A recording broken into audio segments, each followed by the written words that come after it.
Wilhelm with Hi, this is Chris Wilhelm with Lincoln Mortgage. Welcome to my weekly video blog where we keep you up to date with industry changes and trends along with helpful business tips. This week we're going to tackle the 2010 income reporting. First, let me give you a little history.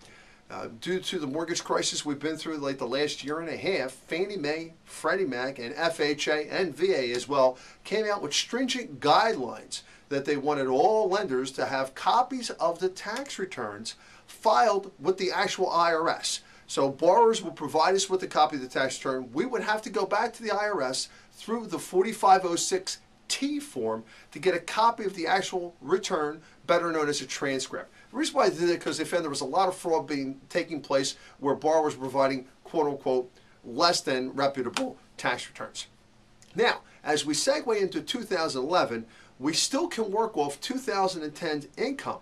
However, we still have to have proof that they filed their tax return through a validation through the IRS that will simply say, no record found, transcript not available, up until June 15th, 2011. So if you do have a borrower who had a large increase in income and they want to use that from qualification, we're going to have that proof through their W-2, their actual tax return.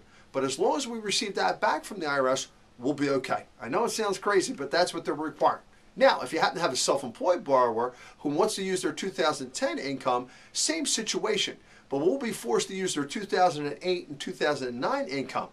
However, we can use their income for 2010, but they would have to have an audited, let me stress that, audited P&L to be eligible to use that income. So just want to give you an update what's happening with that because I think it's pretty important because you will have some borrowers that may have had a drop in wages in 2009. In 2010, they might have had an increase. So it's important we get that communication out and you can let your borrowers, or in this case, your buyers, in your case, let them know what's going on.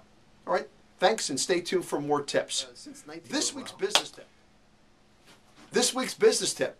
We want to follow up. We had a lot of questions about taxright.com, the website where you can go and find out your assessed value as it would compare to other homes in your neighborhood for purposes of filing a tax appeal.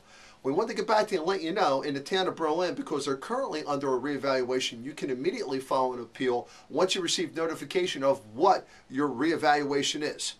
In other towns throughout the state of New Jersey, that opportunity or window of opportunity opens up for the tax appeal happens on February 15th. Taxright.com is a great website for you to go and get valuable information to be able to go in and file the appeal. Of course, any comments or questions with regards to our business tip of the week, please fill out the comment sections below. As always, we appreciate you viewing our video blog, and look for us next week. Make it a great day.